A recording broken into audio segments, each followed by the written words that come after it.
in the fields of finance and economics, looking at cost functions of commodities. All right, so there are going to be 3 different functions that are going to be noteworthy. C of x is the function that gives us the total cost of producing X number of items. So say I want to find the total cost of producing 50 items, I plug 50 into that function and the value. That doesn't tell me the cost of the 50th item, it tells me the cost of all of the 50 items, of producing all of the 50 items in question. The average cost function will just be the total cost, the sum of the cost of all the items divided by however many items were produced. So C of x divided by x tells us the average cost per item when producing X items. If I take the total cost divided by the number of items produced, total divided by number of produced should be the average cost per item.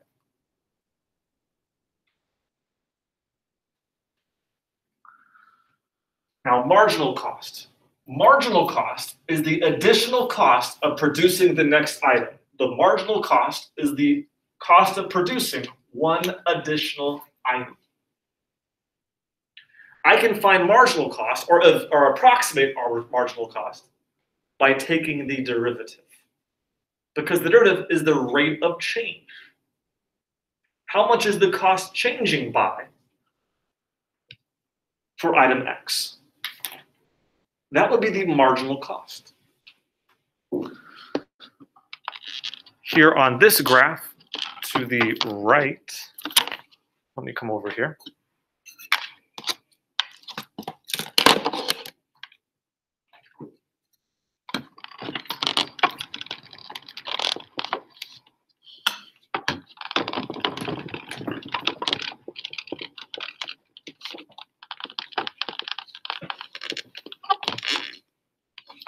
And I have this graph to explain a little bit more about marginal cost.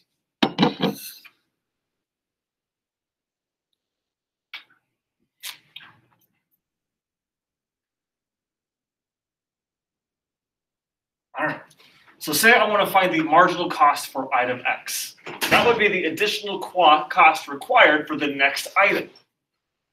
So if I go one item more to the right, the difference between this cost and this cost is the marginal cost, the additional cost required to produce the next item. If I pick a number of items to produce, the marginal cost would tell me the additional cost required to produce the next item. I can approximate that additional cost by looking at the slope of the tangent line for item X. The slope of the graph at X, the slope of the tangent line, is a pretty good approximation of the cost required to produce the next item. I go one item more to the right, however much the cost increased by, that's the marginal cost for the next item in general. Now I can approximate that difference. You see how these aren't the same? This distance in blue is not the same as the distance up to the green. C prime of x, the slope of the graph at x, the value of the derivative at x, is an approximation of the marginal cost. Do you see that? The actual marginal cost would just be this difference in cost when I go one additional item. An approximation of that is the slope of the graph, the rate of change, given by C prime of x.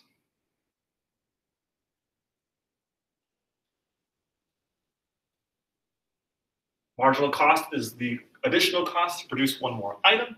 I can approximate the marginal cost with what's called the marginal cost function, which is the derivative. The slope of the graph at x is an approximation of the cost necessary to produce one more item. The cost necessary to build one more item is here in blue. When I go one to the right, the difference between the two costs is the marginal cost. I can approximate it with the slope of the graph.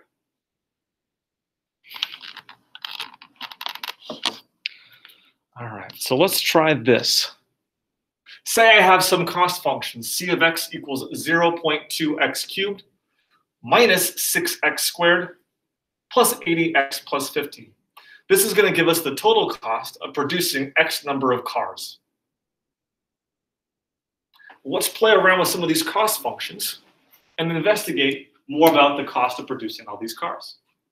What is the cost of building 300 cars? What would I want to do to answer that question? You put 300 into X. You bet. C of 300 tells me the cost of building 300 cars, not the cost of the 300th car, building all 300 cars. So I need 0.2 times 300 to the third minus 6 times 300 squared plus 80 times 300 plus 50.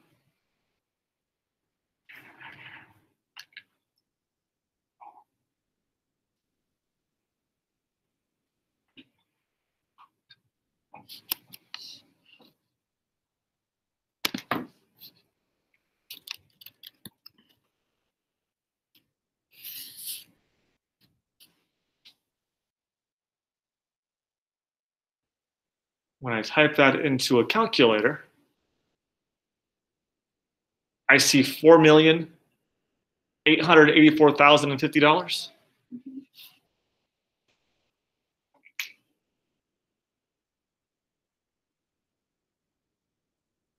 88405.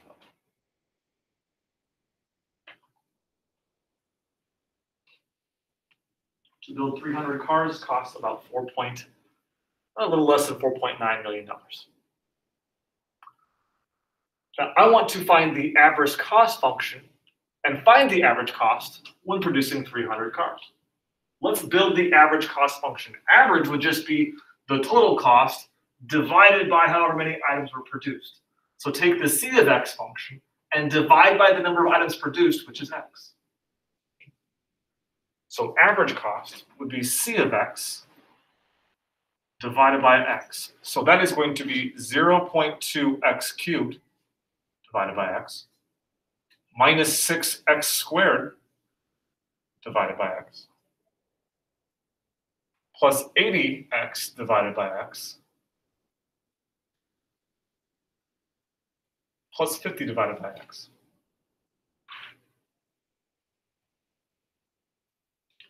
Well, obviously I could just cancel an X out from each of the terms and simplify this.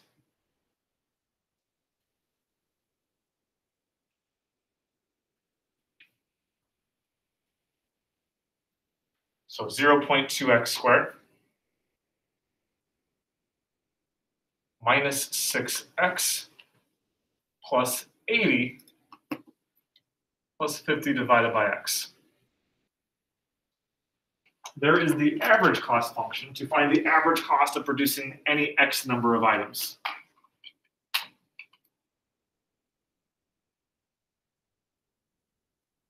If I want to find the average cost of doing 300 cars, a couple different things I could do. Plug 300 into this. That'd give me the average cost per item when producing 300 different cars. Or what else could I do? Wouldn't that just be the same as taking this number divided by 300? Sure.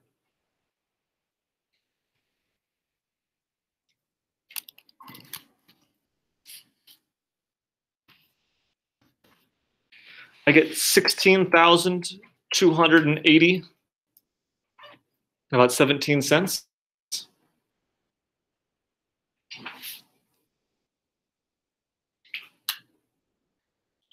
C of 300 divided by 300 equals 0.2 times 300 squared minus 6 times 300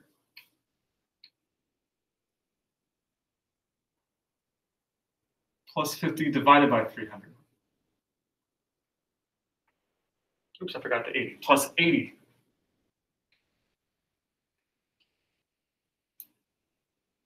plus 50 divided by 300.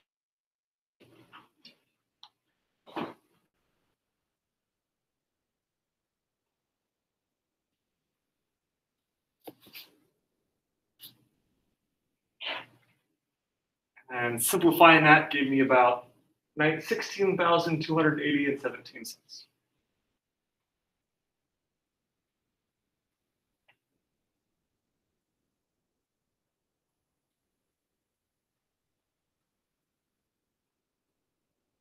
On the average, it costs about $16,280 per car with building 300 cars.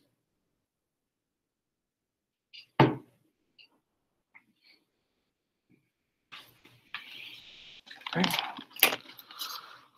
Now let's do some marginal costs.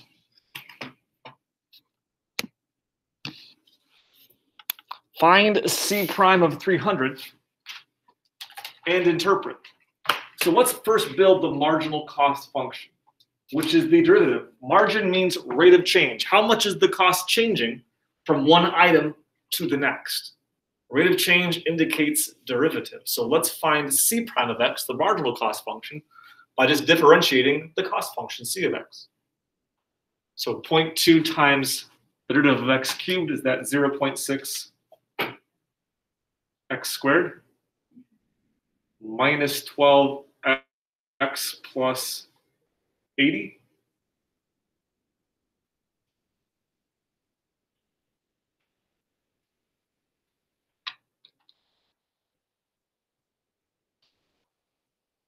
So C prime of 300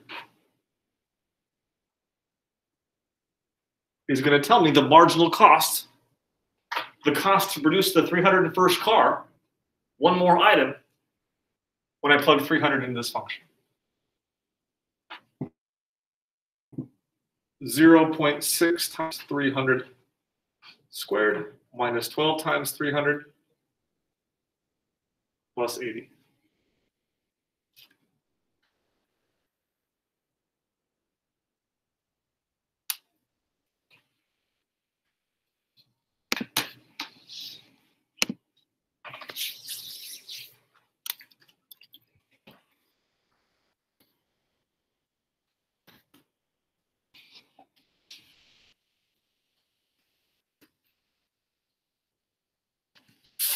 I get 50,480. Suppose I could have just done this. F prime of 300. Same thing. 50,480.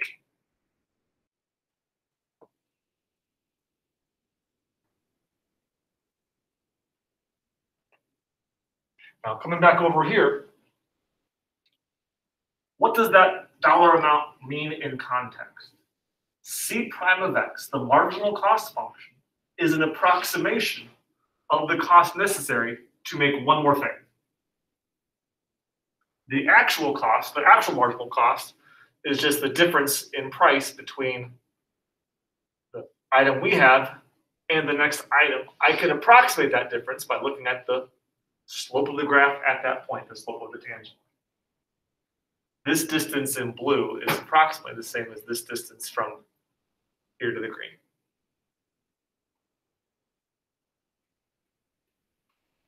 So it costs approximately $50,480 more dollars to make the 301st car.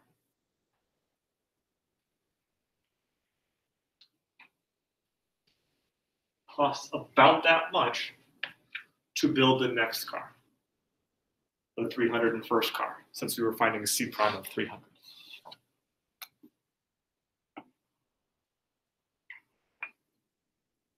Okay, now part 4. Find C of 301 minus C of 300 and interpret it. What is that going to tell me, that difference? How much it will actually take to make the 301st? 301st. Wouldn't C of 301 just be the cost of making 301 cars? And C of 300 be the cost of building 300 cars? So the difference of the two is the actual marginal cost, the cost necessary to make the 301st car. Couldn't see that far away. Sure. Yeah, so I got kind of this corner of the board. You're so. I have bad vision to begin with. So C of 301 is 0.2 times 301 to the third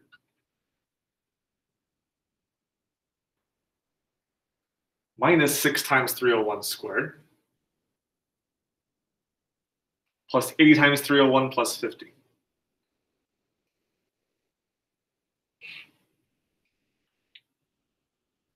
C of 300 is the same thing.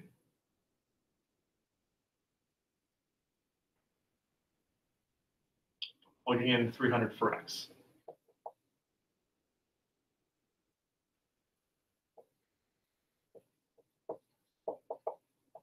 Let's find those two prices, those two amounts, and take the difference.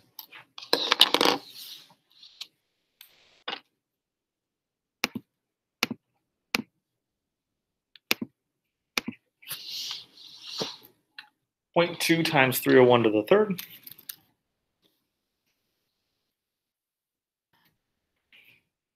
Minus 6 times 301 squared.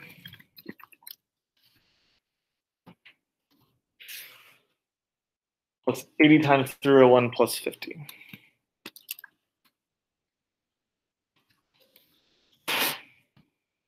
Four 934 704.2.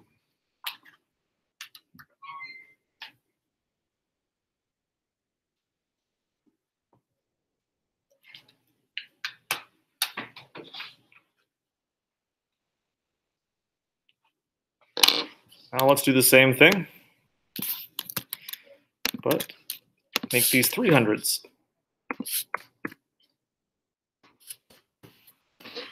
4884050. I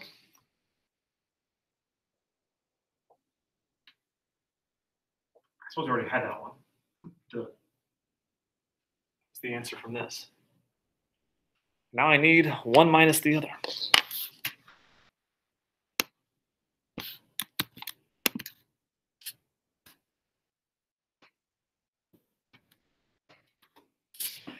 $3,654.20.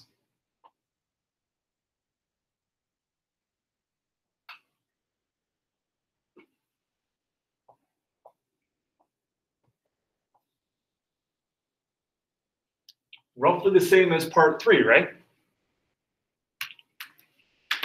The rate of change in the graph at 300, the slope of the graph, the slope of that tangent line is an approximation of the extra cost to build the 300 inversion, otherwise known as marginal cost. I suppose I could have just done this. F of 301 minus F of 300. There we go. Business calculus is a whole separate class at most colleges. Like Drake has a business calculus class. Iowa State has a business calculus class. Iowa does too. And a lot of that class is studying applications of these cost functions. So I always kind of try and put at least a little bit here in the Calc 1 class for us to look at. Anything with this? All right, tell you what, let's do this then. Grab your laptops. And I have a PDF with a couple of questions that I've attached from an old business calculus textbook.